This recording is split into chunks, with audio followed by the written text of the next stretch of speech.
السلام علیکم، آپ دیکھ رہے ہیں دی آرگیومنٹ اور میں ہوں بطول راجپوت. آج میرے ساتھ بہت عام شخصیت موجود ہیں. ہسٹوریکلی پاکستان کے لیے بڑے اہم ہو گئے ہیں، جو ایکسپیرینس انہیں ہوا، جو کیسز ان کے خلاف بنے. آج ہم بات کریں گے سابق جسٹس اسلام آباد ہائی کورٹ شوکت عزیز صدیقی صاحب. بہت شکریہ جسٹس صاحب مجھے جوائن کرنے کے لیے. میرا آپ سے پہلا سوال یہ ہے کہ آپ نے ایک تقریر کی تھی، اور اس تقریر سے پہلے آپ سے کون ملنے کے لیے آیا تھا اور اس کے بعد پھر آپ نے تقریر کی؟ جی، میں نے 21 جولائی 2018 کو راولپنڈی بار ایسوسیشنز کے وکلاء کو ایڈریس کیا تھا، اور وہ اس کے پیچھے ایک پورا پس منظر تھا. اور چونکہ اس وقت کے جو آئی ایس آئی کے لوگ تھے وہ ہمارے جوڈیشل پروسیڈنگز کو مینیپولیٹ کر رہے تھے اور اپنا انفلوئنس کرنے کی کوشش کر رہے تھے. اور اس میں پھر اس وقت کے جو ڈی جی سی تھے، میجر جنرل تھے اس وقت، فیض حمید صاحب، وہ بھی میرے پاس تشریف لائے تھے. اور وہ مجھ سے یہ تقاضا تھا ان کا کہ اگر میں ان کو کسی قسم کی ایشورنس دے دوں نواز شریف صاحب اور مریم نواز صاحبہ کے کیس میں، جو کہ ابھی اسلام آباد ہائی کورٹ میں آنے تھے احتساب عدالت سے فیصلے کے بعد، لیکن یہ یاد رکھیے کہ ابھی احتساب عدالت کا فیصلہ بھی نہیں آیا تھا جب وہ تشریف لائے. تو خیر انہوں نے مجھ سے کہا کہ جی کس طرح اگر آپ کے پاس ہی آئے تو آپ کیا کریں گے. تو میں نے ان سے بڑا مؤدبانہ طور پر یہ درخواست کی تھی کہ دیکھیں ہم کیسز کا فیصلہ میرٹ پہ کرتے ہیں. جب ہمارے پاس کوئی کیس آئے گا تو اس کو دیکھیں گے اور میرٹ پر ہی فیصلہ کریں گے. تو پھر اس پر انہوں نے یہ کہا تھا کہ سر اس طرح تو ہماری 2 سال کی محنت ضائع چلی جائے گی. تو یہ چونکہ ایک مسلسل چیزیں چل رہی تھیں، اور ایک میرے اپنے جو چیف جسٹس ہیں یا even chief justice of Pakistan جو ہیں، وہ مجھے وقت نہیں دے رہے تھے کہ میں ان کے ساتھ اس ساری سچویشن کو شیئر کروں. تو پھر بامر مجبوری میں نے لائرز سے خطاب کے دوران یہ سارے ڈسکلوئرز کیے. اور اس کی کیونکہ میں سمجھتا ہوں کہ لائرز بھی جو ہیں اس جوڈیشل سارا جو ایک ہمارا ایک سیٹ اپ ہے، انسٹیٹیوشن ہے، اس کا حصہ ہوتے ہیں. تو ان کے ساتھ یہ میں نے چیزیں شیئر کی تھیں. آگے بڑھنے سے پہلے شوکت عزیز صدیقی صاحب مجھے بتائے گا کہ جنرل فیض کتنی دفعہ آپ سے ملنے کے لیے آپ کی ان سے کتنی ملاقات؟ وہ میرے پاس 2 مرتبہ تشریف لائے تھے. اور دونوں دفعہ وہ آپ کو کس چیز کے لیے کنونس کرتے رہے؟ یہی تھا، ایک تو ان کا یہ تھا کہ مطلب ان کا یہ خیال تھا کہ بھئی میں ان کے ساتھ وہ اس انداز میں نہیں چلتا جس انداز میں مجھے چلنا چاہیے.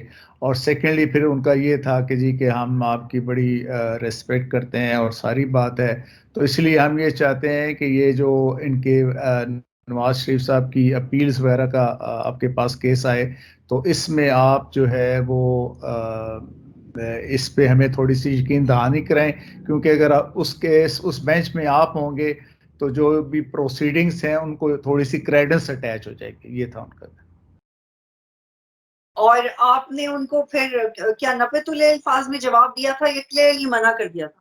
نہیں، ان سو مینی ورڈز، بالکل کوئی اس میں لگی لپٹی کے بغیر میں نے انہیں کہا تھا جی کہ میں تو یہ اس طرح کام نہیں کرتا.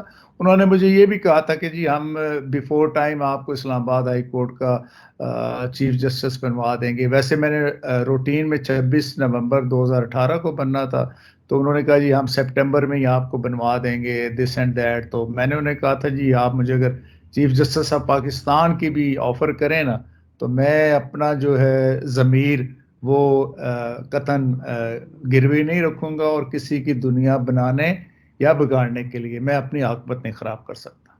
شوکت عزیز صدیقی صاحب یہ بتائے گا کہ آپ کن کن لوگوں کو ذمہ دار ٹھہراتے ہیں آپ کو جو ہٹایا گیا، کیونکہ پاکستان کی تاریخ میں پہلی دفعہ تھا کہ کسی جج کو اس طرح سے ہٹایا ہو اور اس کے خلاف کیسز ہوں؟ دیکھیں، ایک تو پہلو آپ ذرا دیکھیے گا کہ اس وقت کے جو ڈی جی آئی ایس آئی تھے لیفٹیننٹ جنرل نوید مختار صاحب، ان کا کبھی آپ نے نام بھی نہیں کبھی سنا ہوگا اس سارے عرصے میں، unlike other D G I S I جو ہوتے ہیں. تو اس وقت سارا معاملہ جو تھا پوری ISI ایک قسم سے کیپچر کی ہوئی تھی میجر جنرل فیض حمید صاحب نے، وہی سارے معاملات دیکھ رہے تھے. اور میری ریموول میں جو کلیدی کردار ہے جی وہ میاں ثاقب نثار صاحب کا ہے، آصف سعید کھوسہ صاحب کا ہے، اور میجر جنرل فیض حمید صاحب کا ہے. اور آبویسلی جنرل فیض حمید صاحب کو اس آصف وقت سعید کھوسہ اور ثاقب نثار کو کون انفلوئنس کر رہا تھا؟ ایک تو وہ ویسے ہی ان کو میرے ساتھ کچھ ایشوز تھے، they were after my neck like anything، اور پلس یہ پھر ظاہر ہے یہ ایک اس وقت کی ساری ہارمنی چل رہی تھی بہت سارے کیسز میں. جنرل فیض حمید صاحب اور یہ جو ہمارے اس وقت کے چیف جسٹس تھے میاں ثاقب نثار صاحب، ان بہت سارے معاملات میں یہ انڈرسٹینڈنگ کے ساتھ چل رہے تھے، اور اس میرے معاملے پر بھی ان کی یہ سمجھ لیں کہ وہ مجھے ہٹانے کے معاملے میں سیم پیج پر تھے. جنرل عاصم منیر سے بھی آپ کی کبھی ملاقات ہوئی ہے؟ نہیں جی، میری کبھی ان سے ملاقات نہیں ہوئی جی.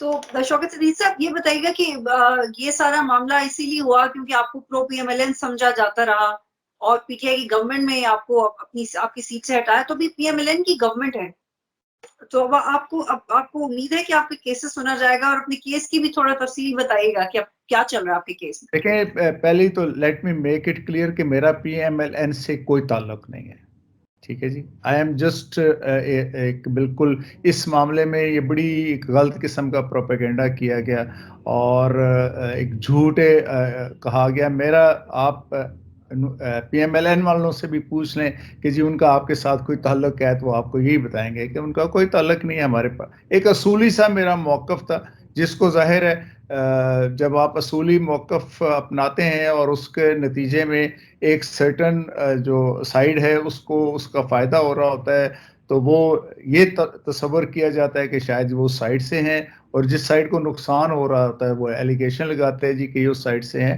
تو ایسی تو پہلی بات تو یہ ہے کہ یہ معاملہ ایسا نہیں ہے. دوسری یہ ہے کہ اس میں جو بھی میرا کیس ہے وہ اکتوبر 2018 سے ہی سپریم کورٹ میں جو ہے وہ پینڈنگ ہے، اور آخری مرتبہ جو ہے اس کی تاریخ تھی وہ 14 جون تھی. اس تاریخ کو ایک جج صاحب جو ہیں وہ بیمار ہو گئے، جسٹس مظہر عالم میاں خیل صاحب. تو پھر اس کے بعد میری ریکویسٹ کے باوجود کیس فکس نہیں ہوا. پھر وہ ایک جج صاحب ریٹائر ہو گئے، مظہر عالم میاں خیل صاحب 13 جولائی کو. پھر 13 اگست کو جسٹس سجاد علی شاہ صاحب ریٹائر ہو گئے.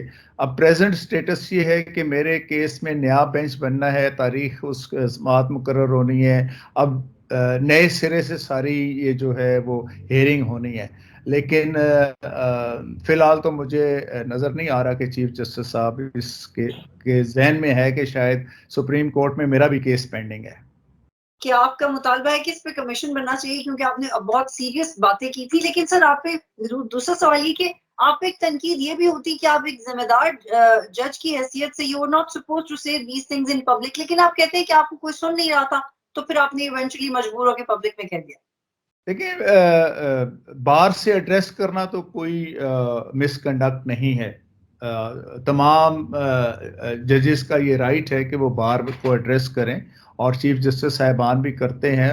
جب بھی ہوتا ہے وہ بار بلاتی ہے کسی کو تو وہ ایڈریس تو کیا جاتا ہے. اب بات یہ ہے کہ اگر تو میں نے جھوٹ بولا ہے تو پھر تو مجھے اس کے علاوہ بھی سزا ملنی چاہیے تھی، محض معزولی نہیں ہونی چاہیے تھی. لیکن اگر میں نے سچ بولا ہے اور میرا بولا ہوا سچ ہر آنے والے دن میں اسٹیبلش ہوتا رہا ہے. آپ کو دیکھ لیں، جنرل قمر جاوید باجوہ صاحب نے کہا جی کہ ہم فروری سے پہلے تک سیاسی تھے، DGI SPR نے کہا، سب نے کہا ہم نے یہ کیا، ہم نے یہ کیا، ہم نے یہ کیا. تو ظاہر ہے کہ وہ جب آپ ایک بڑا ٹارگٹ اچیو کر رہے ہوتے ہیں تو اس میں ظاہر ہے سیاست میں مینیپولیشن کے لیے جوڈیشری کو بھی آن بورڈ لینا جو ہے وہ ضروری ہوتا ہے. اور اس وقت ظاہر ہے جو ہم عرف عام جس کو ہم اسٹیبلشمنٹ کہتے ہیں، یہ پوری طرح انہوں نے جوڈیشری کو آن بورڈ لیا ہوا تھا، اور ان کی انڈرسٹینڈنگ سے ساری چیزیں ہو رہی تھیں، ان کی خواہشات پہ ساری چیزیں ہو رہی تھیں. اور باقی یہ میں سمجھتا ہوں کہ شوکت عزیز صدیقی صاحب یہ مجھے بتائیے گا کہ آپ تو کہہ رہے ہیں کہ جنرل فیض آپ کے پاس 2 دفعہ آئے اور وہ ایک پرٹیکولر وے میں فیصلہ کرنے کا مطالبہ کر رہے تھے آپ کو، لیکن جنرل فیض کو کس نے انفلوئنس کیا؟ دیکھیے جنرل یہ دیکھیں بڑا ایک ہدف تھا نا جی، بڑا ایک ہدف تھا کہ ہم نے ایک مخصوص شخصیت کو انسٹال کرنا ہے، اور اس انسٹالیشن کے حوالے سے جو پھر رکاوٹیں ممکنہ رکاوٹیں ہیں ان کو دور کرنا ہے.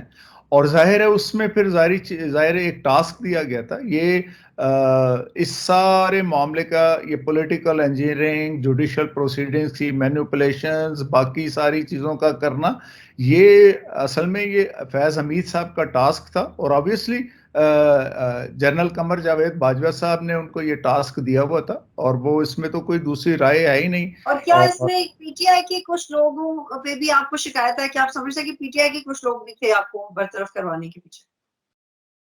دیکھیں میرا اصل میں ہوا تو یہ دیکھیں جس دن سپریم جوڈیشل کونسل نے وہ ریکمنڈیشنز بھیجیں، تو اب پروسیجر یہ ہوتا ہے کہ رجسٹرار سپریم کورٹ سے وہ جاتی ہیں پروسیڈنگز، پہلے پرائم منسٹر سیکریٹریٹ جاتی ہیں، پھر وہاں سے وہ پریزیڈنٹ کے جاتی ہیں، پھر منسٹری آف لاء کے پاس آتی ہیں، اور پریزیڈنٹ جو ہے وہ ان ریکمنڈیشنز کو اپنی انڈیپینڈنٹ رائے دینے کے بعد اپروو کرتا ہے. تو میرے تو اس سارے معاملے میں یہ ریکمنڈیشنز کے ایشو ہونے سے لے کر نوٹیفیکیشن کے جاری ہونے تک یہ سارا پروسیس جو ہے 40 منٹ میں کمپلیٹ ہو گیا تھا. اور آبویسلی کہ اس وقت پرائم منسٹر عمران خان صاحب بھی یہی چاہتے تھے، اور صدر عارف علوی صاحب بھی یہی چاہتے تھے، اور ظاہر ہے جو منسٹری آف لاء تھی وہ بھی یہی چاہتی تھی، کیونکہ at the time of my removal وہ گورنمنٹ میں تو آ چکے تھے، اور اس وقت عمران خان صاحب کا اسلام آباد ہائی کورٹ کے ججز کے اور اس وقت تک عمران خان صاحب کا اور جنرل قمر جاوید باجوہ صاحب کا رومانس جو تھا وہ اپنے عروج پہ تھا. لیکن کیا اس رومانس میں آپ کے مطابق اسلام آباد ہائی کورٹ کے کچھ ججز بھی تھے جو اس کو بیک کر رہے تھے؟ نہیں، میرا نہیں خیال. دیکھیں ہمارے چیف جسٹس صاحب ضرور اس میں انہوں نے ایک میں سمجھتا ہوں کہ حقائق کے منافی ایک موقف اختیار کیا، کیونکہ ان کے اوپر اپنا ایک بڑا سخت قسم کا ریفرنس چل رہا تھا کہ انہوں نے اسلام آباد ہائی کورٹ میں اپنے فیملی کے افراد کو بھرتی کیا، دس اینڈ دیٹ. تو وہ اصل میں انہوں نے تو جو ایک سٹیٹمنٹ دی، لیکن وہ کراس ایگزامینیشن کے لیے نہ ان کو بلایا گیا نہ وہ پیش ہوئے. تو وہ تو اپنی نیک بچانے کے لیے انہوں نے کیا تھا، اور بعد میں ظاہر ہے اسی سپریم جوڈیشل کونسل نے ان کو ریلیف بھی دیا، اور ان کے خلاف جو پینڈنگ ریفرنس تھا وہ ڈراپ کر دیا گیا. اچھا شوکت صدیقی صاحب، مجھے آپ سے ایک اور سوال رکھنا ہے آپ کے سامنے کہ جنرل شجاع پاشا نے اپنی کتاب میں لکھا ہے کہ جنرل عاصم کا بطور ڈی جی آئی ایس آئی آپ کو نکلوانے میں بہت اہم کردار رہا ہے، یہ درست ہے؟ نہیں، میرا خیال ہے شجاع نواز صاحب نے اس حوالے سے بڑی غیر ذمہ داری کا مظاہرہ کیا ہے، اور انہوں نے وہ ایشیا ٹائمز یا کس اخبار سے یہ ایک سٹوری پک اپ کی، لیکن انہوں نے خود اس حقیقت کو ویریفائی نہیں کیا. اب میری ریموول ہو گئی، نوٹیفیکیشن ہو گیا 11 اکتوبر 2018 کو. جنرل عاصم منیر صاحب نے ایز ڈی جی آئی چارج لیا 25 اکتوبر 2018 کو، کیونکہ نوید مختار صاحب نے اس دن چارج چھوڑا اور عاصم صاحب نے اس دن چارج لیا. تو یہ میں سمجھتا ہوں کہ عاصم منیر صاحب کی شخصیت کو تھوڑا سا متنازع بنانے کے لیے یہ ایک چیز لکھی گئی، اور پھر اس موقع پہ جب ان کی تعیناتی ہوئی تو ان کو ایک ہارڈ لائنر کے طور پر پریزنٹ کرنے کی کوشش کی، جو کہ ٹوٹلی غلط بات ہے. لیکن general Shuja Nawaz he has been a very credible writer, ان کی پہلی بھی بڑی زبردست کتابیں آتی رہی. دیکھیں میرے نزدیک تو وہ کریڈیبل نہیں ہے، کیونکہ انہوں نے ایک فیکٹ کو جو ہے، بہت ہی اہم فیکٹ کو جو ہے وہ اپنی کتاب میں جو ہے وہ کیا کہتے ہیں کہ اس کو دیا ہے، لیکن انہوں نے اس کو ویریفائی نہیں کیا. ایک بات فیکچولی انکریکٹ ہے، اور وہ پھر کریڈنس جو ہے آپ کی وہ ڈیمیج ہوتی ہے اس طریقے سے. آپ کا سیاست میں آنے کا ارادہ ہے؟ نہیں جی، فی الحال تو میرا کوئی ارادہ نہیں ہے سیاست میں آپ کو آنے کا. آفرز ہیں؟ آفرز تو ہیں جی، بہت ساری ہیں، لیکن میں تو جی نون لیگ سے آفر ہے، میرا خیال ہے یہ بہت سی جگہوں سے آفر ہے، اس میں ہو سکتا ہے آپ مختلف کی مسکراہٹ سے مجھے لگ رہا ہے کہ نون لیگ سے آفر ہے. This is what I can translate as a journalist. نہیں ایسی بات نہیں ہے، مجھے ابھی تک کسی بھی اس حوالے سے ان سو مینی ورڈز جو ہے وہ کسی بھی طرح سے نون کی طرف سے کوئی آفر نہیں آئی. میں ویسے اوورال مجھے کئی طرف سے آفر ہے، لیکن نون کی لیڈرشپ کی طرف سے ان پرٹیکولر سو فار مجھے اس حوالے سے کوئی آفر نہیں ہے. شوکت صدیقی صاحب، کیا نواز شریف کی نائلی میرٹ کی بنیاد پہ نہیں ہوئی تھی؟ کیا انہیں سیاسی انتقام کا نشانہ بنایا گیا تھا؟ یہ بالکل قطعاً ان کی نائلی میرٹ کی بنیاد پر نہیں ہے. میں کیس کے حوالے سے بات کرتا ہوں، اور یہ بھی ہماری جوڈیشل ہسٹری میں نواز شریف صاحب کی ڈسکوالیفیکیشن والا بھی کیس اسی طرح کا کیس ہے جیسے ذوالفقار علی بھٹو صاحب کی پھانسی والا کیس اور ان کی شہادت والا کیس. بہت شکریہ شوکت صدیقی صاحب مجھے پروگرام میں جوائن کرنے کے لیے. پاکستان کی ہسٹری میں 47 ایئرس کے بعد کسی جج کو برطرف کیا گیا، اور شوکت صدیقی صاحب سے بہت شکریہ سر مجھے جوائن کرنے کے لیے.